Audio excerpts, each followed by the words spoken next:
त्यासोबत डोंगराळे गावातली तरुणी आणि महिला आहेत आणि त्या दिवशी नक्की काय घटनाक्रम झाला होता आपण त्यांच्याकडूनच जाणून घेऊया की तो युवक कुठला होता आणि नक्की काय झालं होतं. काय सांगशील ताई? तो पण गावातलाच होता, गलीच्या बाहेरच राहायचा, पण सगळे म्हणायचे की त्याने हे काय असेल, काय कारण केलं असं सगळे सांगायचे. मुलीच्या वडिलांची त्याची भांडण झाली असेल असं.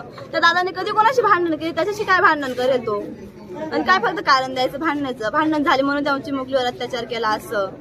त्याची नजर गेली त्याने अत्याचार केला, म्हणजे त्याची कोणाची नजर गेली तर मुलीने अत्याचार करतील का? हे आज लगेच सांगतील नाही मुलीची भांडण झाली असेल, मुलीच्या वडिलांची भांडण झाली असेल. ही निव्वळ अफवा आहे. ते मावशी आहे ना, त्या मुलीच्या आजी त्यांच्यावर जीव वळून टाकायच्या, त्यांची भांडणही झाली नाही, काही नाही. हे फक्त केसला वेगळं वळण जाईल, मग लोक पुढे काय कमेंट करतील, एका नाण्याला दोनच बाजू असतात. झाले असेल भांडण, केलं असेल त्या पोराने असं. हे निव्वळ अफवा आहे. हे स्टेटमेंट बदलायला लावा ही आमची विनंती आहे. फक्त तेवढं स्टेटमेंट बदला. त्यांची स्वतः बोललेलं आहे असं. त्यांची एका महिन्यापूर्वी वडिलांची त्या मुलाची भांडण झाली, ती निव्वळ अफवा आहे. असं काही आम्ही स्थायिक रहिवासी, आम्हाला जास्त माहिती इथं काय झालं. सगळे बाहेर जाऊन बाहेर गाऊन मग त्यांची भांडण ती पण सांगा. मग आता ते सांगितलं खरी हकीकत ती सांगा, म्हणजे ते स्टेटमेंट बदलवतील. त्याचा सकाळपासून 2 मुलींवर डोळा होता, त्या थोड्या कळत्या होत्या, त्यामुळे त्या मुलींवर त्याचं काही चाललं नाही. त्या थोड्या कळत्या होत्या आणि त्या घरी पळून गेल्या. हे काय 3 वर्षाची मुलगी, ती बरोबर सापडली त्याला काय ते करायचंच होतं, नशेत होता तो. इथे किती दिवसांपासून राहत होता? तो इथंच असतो ना. इथेच राहत होता का? आणि त्याचं वागणं कसं होतं? म्हणजे त्याचं वागणं आता मला पर्सनली काय एवढं माहिती त्याच्याबद्दल डिटेल, पण इथं राहायचा तो, त्याच्या आजी सोबत राहायचं, ते मला एवढं माहिती नाही. त्याचं पर्सनल वागणं, दारू प्यायचा असंच होतं. थोडासा वेगळाच होता तो थोडासा. बाकीच्या गोष्टी मॅटर नाही करत. म्हणा गावावरती त्याला विचारायचंय तू असं का केलं, फक्त आम्हाला एकदा विचारू का केलं दादा. त्याला फक्त एकदा इथं आणा, आमच्या समोर आणा, आम्ही विचारू त्याला. आमच्या गावाचा नागरिक आम्ही विचारू त्याला.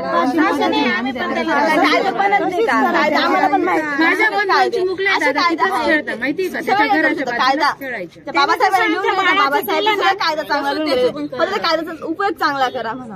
आम्हाला तरी सुरक्षा म्हणता बेटी बचाव बेटी पढाव. अरे नाही वाचते तर शिकेल कसं काय ती? जर इथून शाळेत जाण्यासाठी त्यांना हिंमत नसेल, सुरक्षा नसेल तर जायचं कसं मुलींनी? जर घराच्या बाहेर फक्त गल्लीतनं जर मुलगी हे होऊ शकते, ती इथून मालेगाव जाऊन शिकणं खूप कठीण. किती माणसं असं करायला लागले, त्या अनोळखीवर कसा विश्वास ठेवणार? माझ्या चिमुकल्या पण तिथेच खेळायच्या, ती नसती माझ्या तिच्या जागी माझी पण असू शकली असती माहिती का. जसं तसेच हाल करू, आम्हाला तेवढंच पाहिजे फक्त. तो इथं गावावरती पाहिजे, आम्ही पण त्याला ठेस होतो.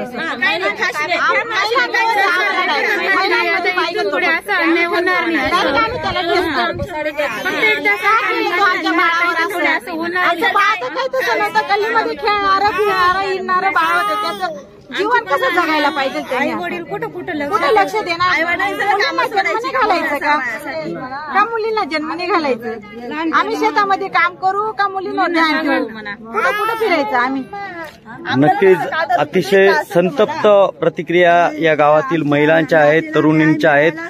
गावात भीतीचं वातावरण निर्माण झालं आहे. गेल्या 3 ते 4 दिवसांपासून जी घटना घडली त्याचा निषेध व्यक्त होत आहे आणि ह्या युवतींची जी व्यथा आहे ती नक्कीच शासन दरबारी पोचली पाहिजे आणि योग्य ती कारवाई झाली पाहिजे. नाथ ही चिमुकली त्या नराधमाने उचलून कृत्य केलेले, ते सुद्धा सर्व त्यांना पोलीस खात्याला संपूर्ण त्यांनी काय होते ते पाहिलंय. म्हणजे जे काही थेंब पडलेले रक्ताचे किंवा काही अवयव त्याने तोडून टाकलेले आहेत आणि त्याने कृत्य करून फेकून दिलेलं आहे. तिचा चिमुकलीचा काय म्हणत असेल, ती माय म्हणत असेल का बाप म्हणत असेल, सर्वांना आई बहिणी आहेत, शासनाला बी आई बहिणी आहेत आणि सरकारला बी आई बहिणी आहेत. त्यांनी निर्णय असा घ्यायचा पाहिजे, माझ्या समोर, माझ्या गावाच्या समोर त्याला त्याचा म्हणजे बदलाव व्हायला पाहिजे आणि मग फाशी व्हायला एकदम म्हणजे हा जीव तरमही करून जायला हो दादा. असं खळबळ खळबळ रात्रभर झोप नाही लागत. हा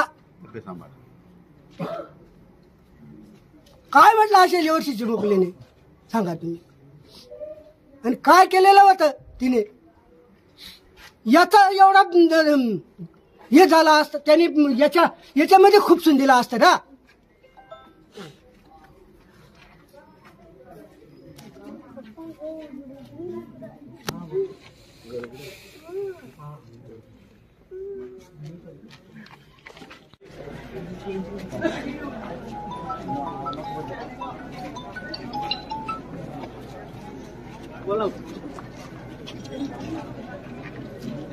ना बनते ना आहे ना